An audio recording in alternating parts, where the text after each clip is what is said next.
Lesson 27. Today we finish reading the Hatha Yoga Pradipika, chapter 1. And we continue with Sutra 50.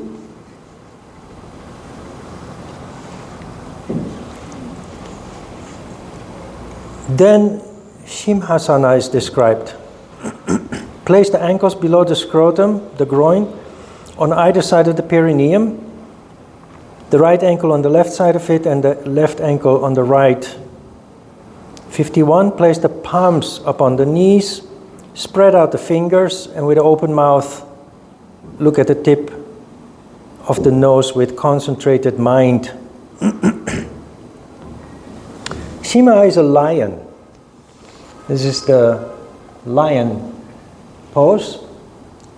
If you take it literally, it's fun to do with kids. If you do kids yoga, you will have a lot of fun. Because if you follow it literally, you stick out your tongue and you cross your eyes, looking at the tip of your nose, and all the kids will burst out in laughter.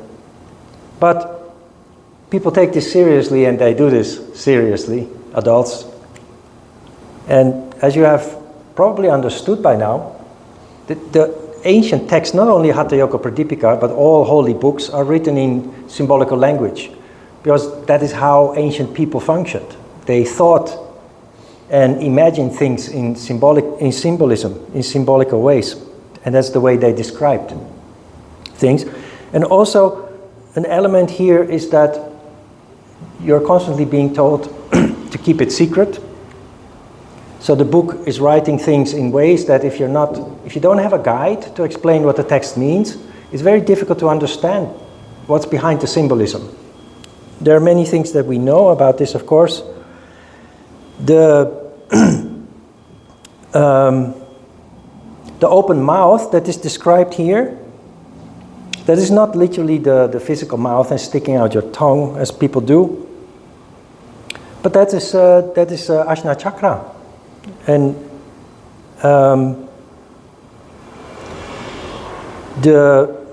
looking at the tip of the nose with concentrated mind, that is what we have seen before.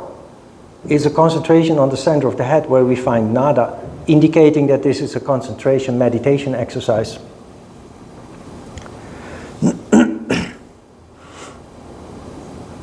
Sutra 52. This is Simhasana, held in great esteem by the highest yogins. This most excellent asana facilitates the three bandhas. What it does when you're in this pose, you're balancing on your knees with your ankles crossed, a hollow back, sticking out your tailbone, your abdomen are pulled back, and your throat is wide open. When you look up like this, you have facilitating the three bandhas means that this asana particularly helps you to gain awareness of the three bandhas. And you can clearly feel when you're in that pose, balancing on your knees, tilting the pelvis down with the tailbone sticking up, you can actually feel some coolness at the tailbone, making you aware of the location of the root. Really, it's very subtle, of course, but people who have difficulty comprehending the bandhas, they could gain some awareness here with this pose. Simhasana. If ever you have a chance to practice yoga with kids, I recommend that you include this pose. Yoga with kids is big fun. I've done it in the past, and it's also very exhausting, but great fun. It's very difficult to let children meditate, so that is really not the goal. The most important is just to have fun with them, play with them, let them use their imagination. Sutra 53, and this is the description of the last of the four asanas, quintessential of Shiva. The last of the four quintessential asanas of Shiva. It's a very common exercise that people often do in the gym with the warm-up or the cool-down. Sutra 53. Next, the Bhadrasana is described. Place the ankles below the groin on the sides of the perineum. The left ankle on the left and the right ankle on the right, sole to sole. 54. Then firmly hold the feet with the hands, which are on their sides, and remain motionless. This is Bhadrasana, which destroys all diseases. The yogins who have become siddhas call this Gorakshasana. And Goraksha is the third in line after Shiva and Machendra. So this is a symbolical way of indicating that you're dealing with a very important pose. Again, the one thing that these four poses have in common is that they are Kundalini poses. They facilitate the rising up of the energy along the spine to fuel the crown chakra. This is Bhadrasana basically, or Gorakshasana. It's important that you don't sit with a hunched back, but that you actively tilt the pelvis forward, and the back is slightly hollow. In exercise, in fitness, where people stretch, they also add a forward bend, which you can do also in your yoga practice to increase the intensity of the engagement. 55. Thus, the best of the yogins, being free of fatigue in practicing asanas and bandhas, should practice purification of the nadis, mudra, etc., and control of energy. So the author is here wrapping up chapter 1, which has laid the foundation with a little bit of history of mankind and yoga, because it's of course the foundation of Indian culture.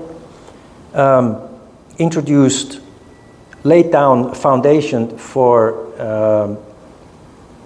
to make your yoga practice thrive by creating the right circumstances and the right place for yourself to practice.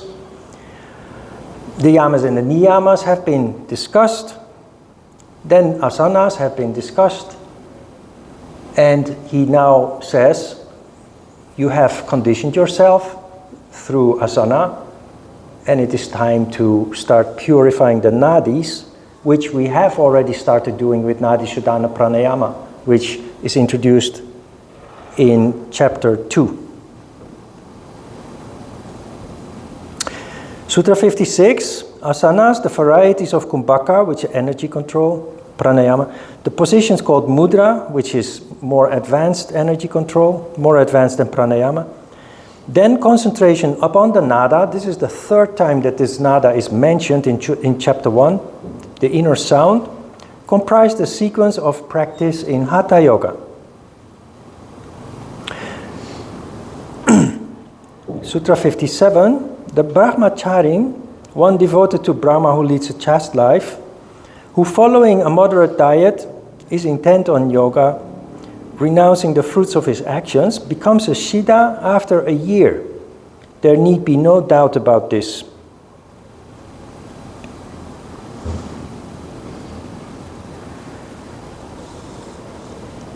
A Siddha is somebody who develops supernatural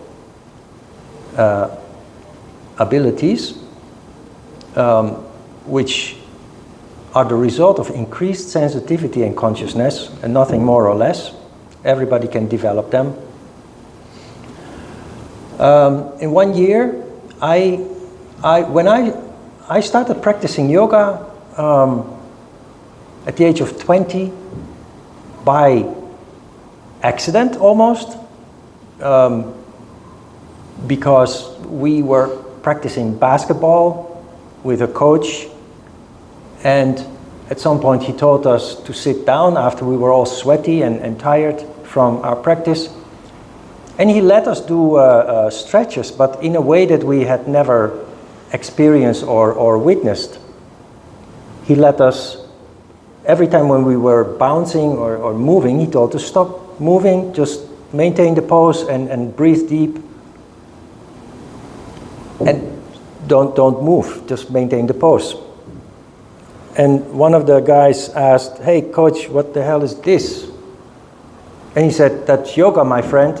And it just felt amazing.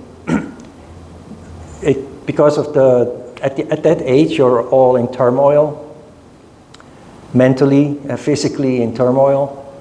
And it had such a surprising calming effect on me that I became intrigued in an instant.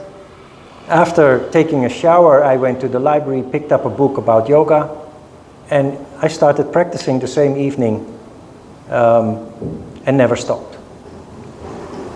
The sutra is telling us that within a year, with no doubt, you become a siddha. I felt the effect immediately, and it completely changed my life and the direction of my life. So 1 year is a promise, but I think it starts much earlier on already. I think most practitioners who have experienced real yoga, properly doing yoga as intended in ancient times, will agree with that. It's just that powerful, that transformative.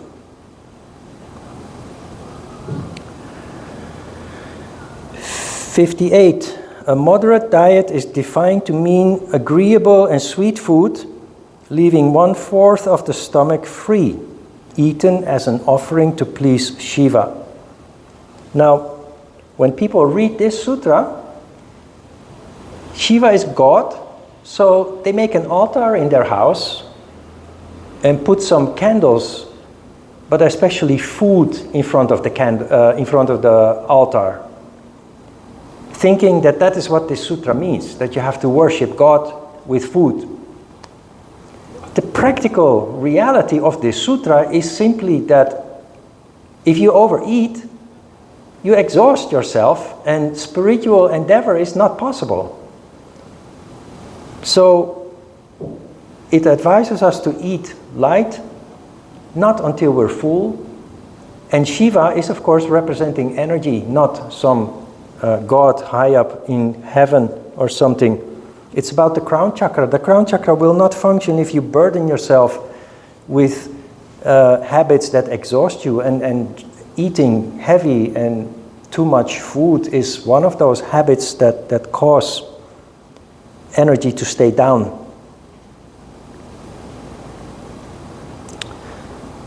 Have an altar if you want, but the practical meaning of this sutra is just much more important. 59. The following things are said to be not salutary for yogins, for everybody. Things that are bitter, sour, pungent, salty, heating, green vegetables, other than those ordained, sour gruel, sesame or mustard oil, sesame, mustard, alcohol, fish, flesh, including that of the goat, curds, buttermilk, horsegram, the fruit of the jujube, oil cakes, asafoetida, and garlic. If you go to a temple in Korea, there are temples where lay people can walk in and just join for lunch. You will see that the food is exactly in line with these recommendations. They're bland in a way, void of any kind of seasonings or spices that they actually disturb sattva, because that is what this is about. Many foods or foodstuffs either cause tamas or rajas. Especially spicy foods cause rajas, but oily, heavy foods cause a tamas condition. But interesting here is that the author says that you shouldn't have green vegetables other than those ordained. Green vegetables is lettuce and spinach and those kind of things. And that's a little bit odd, because we learn all our lives that those veggies are actually very healthy. The reason, this is written in ancient times, we didn't have the benefit of processed foods and the luxury of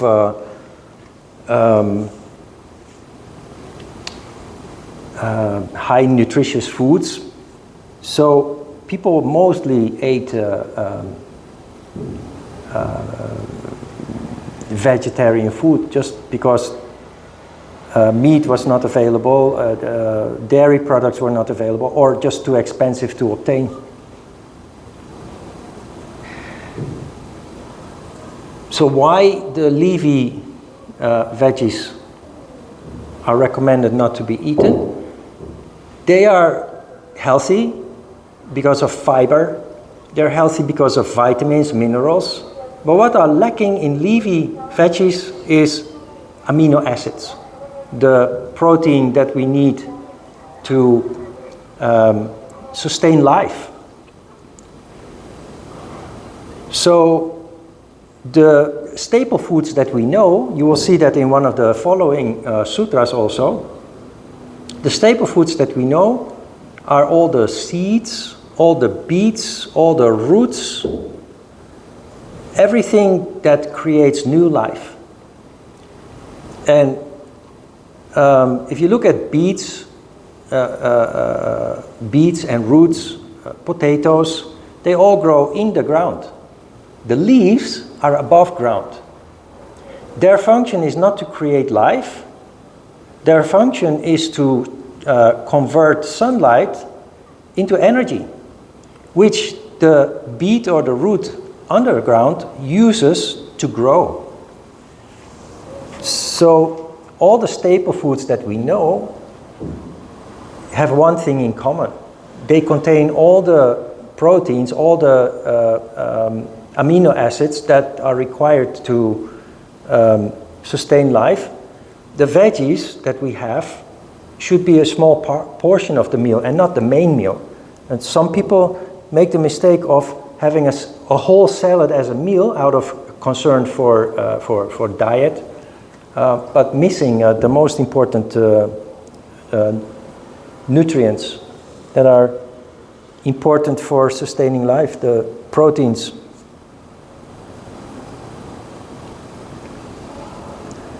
Sutra 60. Diets of the following nature should be avoided as unhealthy. Food that is heated again. Food that is dry, meaning devoid of fat, or has an excess of salt or sourness. Food that is bad or has too much of vegetables mixed with it. The vegetables mentioned again here. Food that having once been cooked, grown cold and is heated again. This was at a time when there were no fridges. Now, people use this sutra as a motivation of throwing away leftovers, which is total waste, of course, of valuable food. Of course, it's better to eat the food when it's freshly cooked. But in the past there were no fridges, and food that slowly cools down and is then kept for hours or sometimes a day or more and then heated again. This is full of bacteria that thrive in a lukewarm environment. So that can be, in the time that this was written, that can be deadly. Food that is dry, devoid of fat. I grew up in a time that everything became light and diet and half fat or free of fat, because people were of the idea that fat is bad, is unhealthy. In the meantime, science has shown that fat is actually important for the functioning of the brain and the nerve system, and consuming foods without leaving all the fats out, the valuable fats, can lead to serious health issues, including mental health issues, depression and so on. What is bad is processed fats, like hydrogenated fats and what have you. But animal fat actually, which we thought was the worst of all the fats, is actually, if consumed in moderate amounts, actually essential for our health.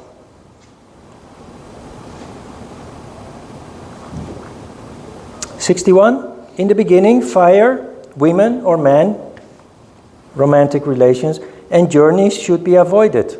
For thus Goraksha says, association with bad company, fire, women or men, and long journeys, bathing early in the morning, fasting, etc., and hard physical activity should be avoided. In the beginning, that is the stage that you turn everything upside down in yourself by practicing yoga. You need all your attention and all your energy for that process. So you try to avoid everything that could possibly distract you or take valuable energy that you need for your process of transformation on your path towards spirituality.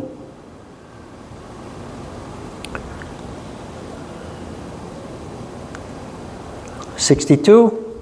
The following things are suitable to be taken by the yogin: wheat, rice, barley, the grain called sashtika, and purified food, milk, ghee, brown sugar, butter, sugar candy, honey, dry ginger, the vegetable called pataloka, and the 5 pot herbs, green gram, and pure water.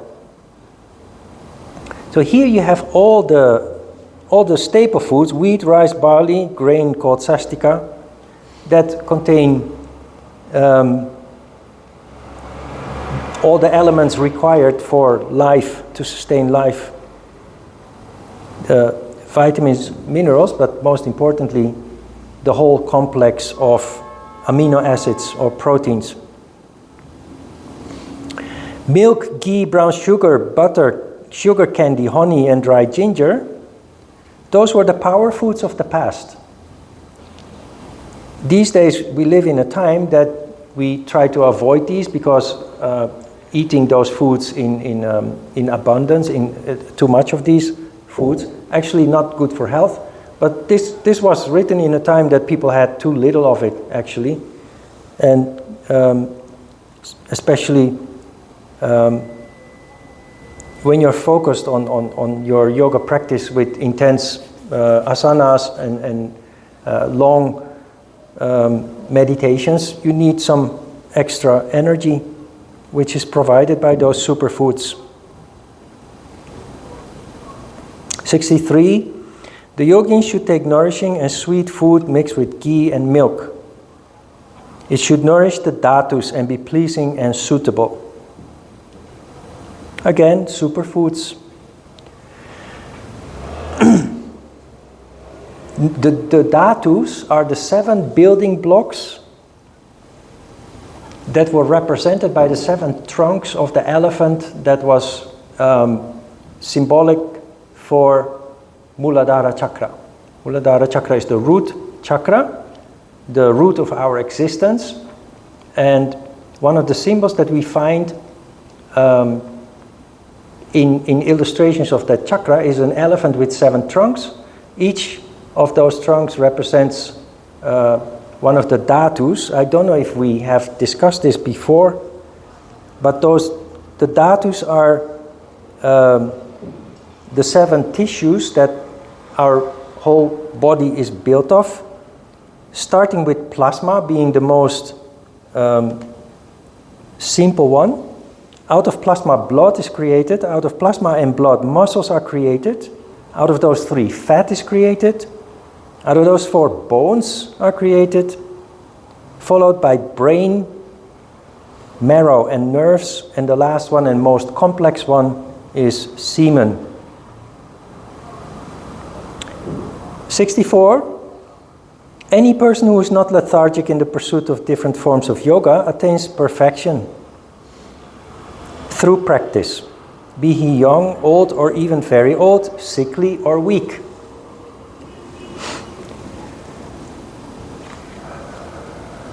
With yoga having become commercialized, and most yoga teachers being trained in a way that they focus only on the physical aspect of yoga, there are people who think that yoga is only fit for people who are already healthy, limber, flexible, strong, etc. And when they contact me to ask about our course, I often get the question, is this fit for me because I'm not so flexible, or I have some health issues, or I'm old?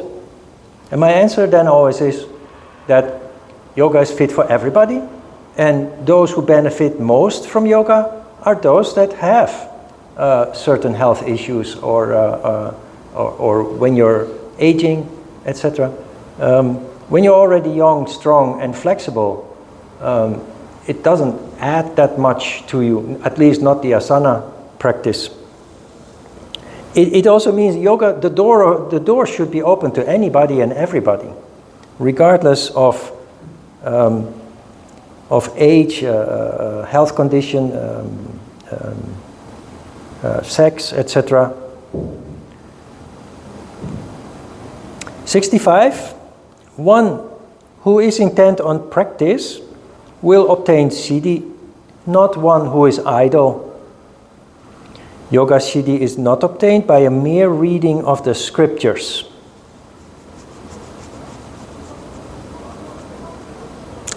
Now Ajita commented under that sutra, didn't Jesus have something against scholars as well? Ajita had an issue because he had a Catholic upbringing in which he found many inconsistencies when he contemplated everything that he learned. He had a kind of a beef with Catholicism. That's not the point, of course, but in the Bible there's a story that Jesus throws out a bunch of scholars from a temple, I think, because they had no practical idea of what religion really was about, or what God really was about. All they had was their books and their sense of importance because of their proclaimed knowledge, etc. But on a practical level, they really had no idea.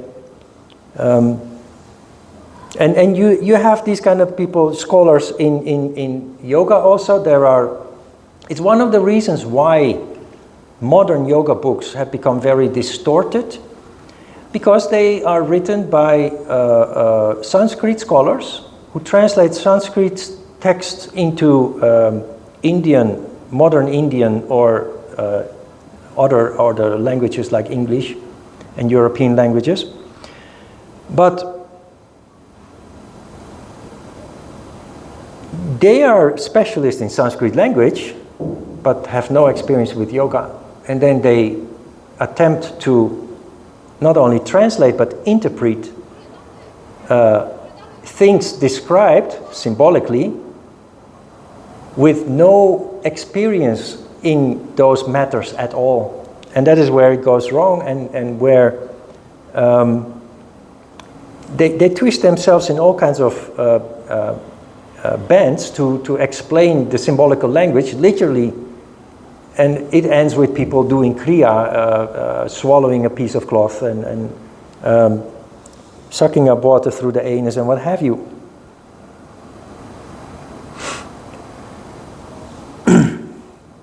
One who is intent on practice will obtain siddhi, transformation, benefit from yoga, not one who is idle. That just means you have to engage. It doesn't. Yoga has nothing to offer if you don't have the discipline to engage, to actively pursue your yoga practice and study. 66. Siddhi is not obtained. Siddhi is not achieved by wearing the dress of a yogin or by talking about it. Practice alone is the cause of success. This is the truth without a doubt. Now, in many spiritual communities, it's very easy to see who is the leader, because they have their hair in a certain way, they wear a certain dress that draws attention. Their whole way is designed to say, hey, look, here I am. I'm important. That's why the sutra says, just wearing the dress of a yogi, it doesn't make you a yogi. It doesn't lead to siddhi or, and talking about it, it doesn't lead to siddhi. But the reality is, you see in most communities that is exactly what the spiritual leaders do. They're more busy with the superficial aspects as compared to the real meaning and contents of it. There is a very interesting documentary that I saw a couple of years ago. I think it's called Kumar.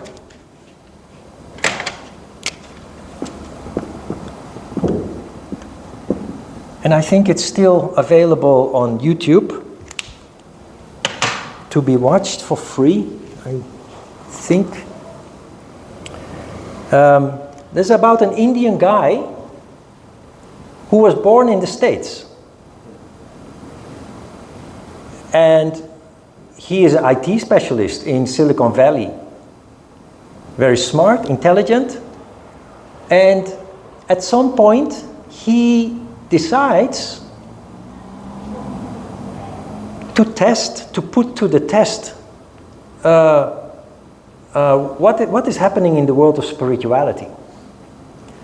So he's totally Americanized, Westernized. He's born in America, raised, educated, highly educated, IT specialist. He puts on a robe of a yogi, a turban around his head, and adopts a funny Indian English accent. And he starts traveling around the country, visiting spiritual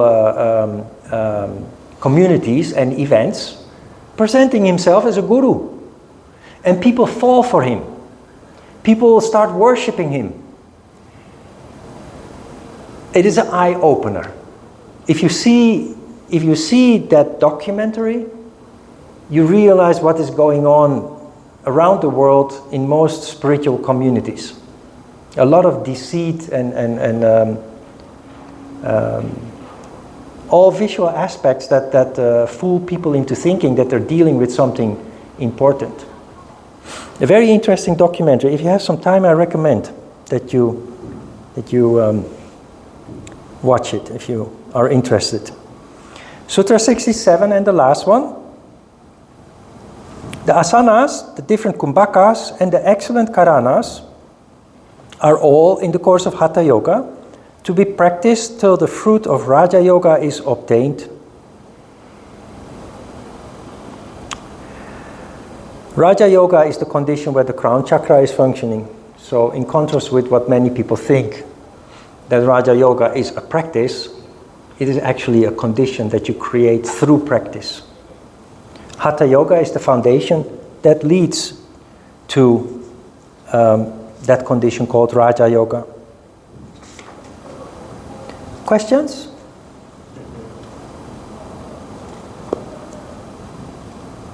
All right, let's have a short break.